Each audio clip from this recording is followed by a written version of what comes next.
You ever wake up one morning and realize that if someone drew a line in the dirt, handed you a piece of paper, and told you it was official, most folks would just nod and go along?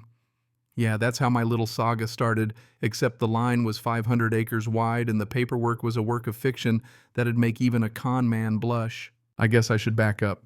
My name's not important. Just picture an ordinary rancher, mud on my boots, sunburn on my neck, ranch hat that's seen better decades. I own a spread that's been in my family since before anyone around here thought Wi-Fi was a word, let alone something you'd pay for. 4 generations, give or take. My great-grandfather staked out 500 acres back in the 20s. Not fancy, just a ranch with barns older than some country's pastures that stretch farther than you want to walk, and fences that my dad and I patched more times than I can count. If you've ever lived far enough from a Starbucks that folks send you "Are you alive?" texts, when it snows you'll get how quiet it can be out here. That's how we liked it. At least until about 3 years ago when this development company came sniffing around the edge of my land, big plans, deep pockets, and a sales pitch slicker than an oil spill. Next thing I know, my eastern boundary is sharing a fence with a so-called luxury gated community. Picture oversized houses, ornamental trees, and enough lawn to make a golf course jealous. I wasn't worried. Progress, right? You can't stop it. Heck, my wife and I joked it might be nice to have a neighbor that wasn't a coyote for once. People can build whatever castle they want on their land, as long as they keep to their side of the fence. Turns out not everybody reads the fine print on boundaries. It all blew up about 8 months back. I was checking on the herd.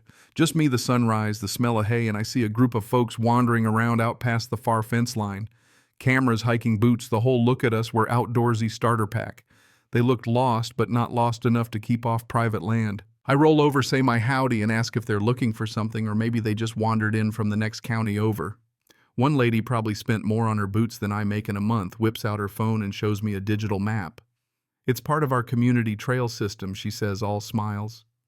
They're plain as day, my back pasture labeled Phase 2 Nature Preserve and Trails. I had to bite my tongue not to laugh. Instead, I just blink and ask where she got that map. The HOA app, she says. She's convinced she paid for the privilege of hiking on my land. I try to explain as gently as I can that this isn't a public park, and I sure as hell didn't agree to turn my ranch into a picnic spot. She seems genuinely confused, which I guess is better than being angry. They wander off, but that chill in my gut doesn't. I mean, what are the odds? Some glitch in a map?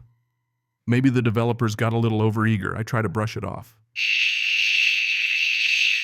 Not 2 weeks later, I'm in town loading up feed when a neighbor from across the way pulls me aside. You know, the new folks over in the development keep complaining about the view, he says. Apparently they don't like the look of my barns or the noise of the tractor at sunrise. Now, I'm no artist, but I never thought my old dairy barn was an eyesore unless you've got a thing against history and cows. Still, the more I hear, the less I like. I decide to see for myself what's going on, so I stroll into the sales office over at the fancy community. Just a curious prospective buyer, you know. The agent hands me brochures, big smiles, and all the marketing jazz.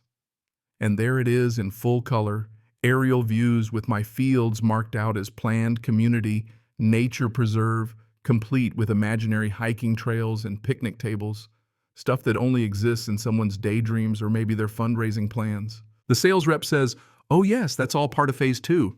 Residents already pay fees for those amenities." She figures the HOA will acquire the land soon. Apparently paperwork is just a minor detail when you're selling dreams for a living. That's when it hits me, this isn't an innocent mistake. They're selling my land before they even asked if I'd sell. If you've ever had someone try to sell your car while you're still driving it, you know how that feels. I head home and try to cool off. Maybe it'll blow over. Maybe they'll realize their error and correct it.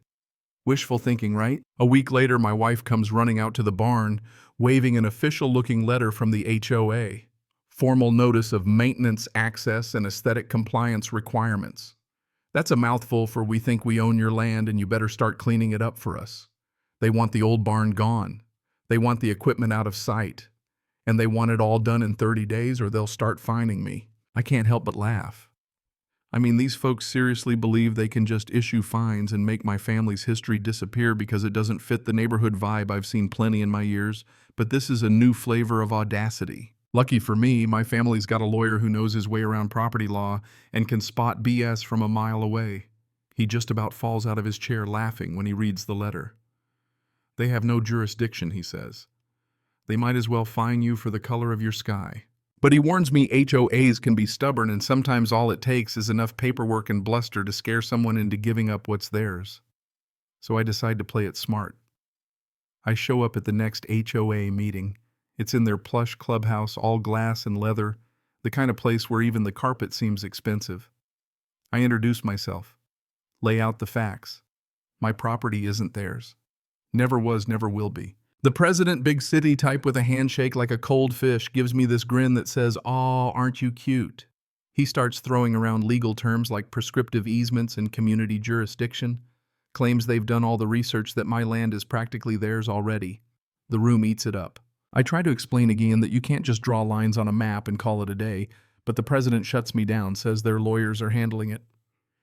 Then they vote right in front of me to keep collecting fees for the so-called amenities, which, let's be real, don't exist. The next few weeks feel like something out of a bad sitcom. Surveyor flags show up on my land. The HOA office tells me it's just preparation for future trail development. Then I get a bill, yes, a literal invoice from the HOA charging me a community enhancement fee. $150 a month for the privilege of having my land listed in their sales pitch. Now I might be old-fashioned, but I know a scam when I see one. That's when my patience snaps. I talk to my lawyer. We file for a quiet title action, a legal move to say, "Hey judge, can you tell these folks to buzz off?" But my attorney's got a better idea instead of slugging it out in court for months. Let's bring this whole circus into the open. He suggests a public meeting right at the county courthouse, invite everyone, lay out the deeds, the surveys, the whole 9 yards. I send certified letters to every resident in the development and to the HOA board inviting them to the big boundary clarification event. I say bring your documents, your proof, and let's settle this like grown-ups. I make sure to mention that anyone who's been paying extra fees for Phase 2 amenities might want to see what they've really been buying. The response is instant. The HOA president calls practically spitting fire, threatening to sue me for spreading misinformation. But this time he doesn't sound so cocky. There's a crack in his armor, he's nervous. The morning of the meeting, the courthouse is packed. Residents, their families, the board members, even a few looky-loos who just like a good showdown. I lay out the documents, deeds, surveys, tax records going back nearly 100 years. My surveyor pulls up GPS maps showing the exact boundaries. It's open and shut. There's no gray area. The land is ours fair and square. Then comes the fun part. I invite the HOA president to show his proof. He stands up empty-handed, mumbling about legal processes and modern land use planning. I press him, "Where's your deed, your lease?" "Anything." He stammers, claims it's being finalized. My lawyer stands up, points out that prescriptive easements don't just fall from the sky, especially not after 3 years of no use. The residents start to catch on, voices rising, questions flying. One woman, nearly in tears, asks where her $200 a month nature preserve fee has gone. Another guy demands to see the permits for the trails. The president dodges and weaves, but he's out of rope. That's when my surveyor drops the hammer, live GPS mapping right there on the projector, showing the development stops a good stone's throw short of my land. No ambiguity, no room for debate. He overlays the HOA's marketing maps on the real survey, and it's obvious this was never theirs to sell. The place erupts. Residents are shouting for refunds, talking lawsuits, threatening to call the cops. A couple of board members resign on the spot, clearly blindsided. The president looks like he's trying to disappear into his chair. Within days, the whole HOA is unraveling. Residents hire their own lawyers. The board brings in a forensic accountant who discovers the president was funneling all those Phase 2 fees into his own pockets. Lawyers, consultants, probably a new golf bag or two. He gets fired. The new board apologizes, drops all claims to my land, and issues corrections to every map and brochure. We sue the former president for everything he put us through: trespassing, harassment, the works. He settles, pays for a brand new top-tier fence the length of our boundary, complete with private property signs every 100 feet. He's forced to send apology letters to every resident, admit he lied, and eat a slice of humble pie the size of Texas. The residents get most of their money back through a class action suit, but the taste left behind isn't sweet. Some folks move out rather than live with the mess. The new board does right by us, sends a Christmas card every year, makes sure everybody knows where the real boundaries are. And that's how you win a fight without firing a shot. Just a mountain of paperwork, a stubborn streak, and the truth on your side. You know, I never thought a rancher would need to know this much about property law. But there you go. Sometimes the only thing standing between you and a bulldozer is a dusty old deed and the willingness to stand your ground. So let me ask you, if someone in a suit tried to tell you the land under your boots was community property just because he drew a new line on a map, what would you do? Ever had to face down a bully with a briefcase and a big ego? Where's the line between community and just plain theft? I'd love to hear how you'd handle it, or if you've ever watched karma serve justice up hot right in front of everybody. Drop your stories, your rants, whatever you've got. I'll be here on my land waiting to read them.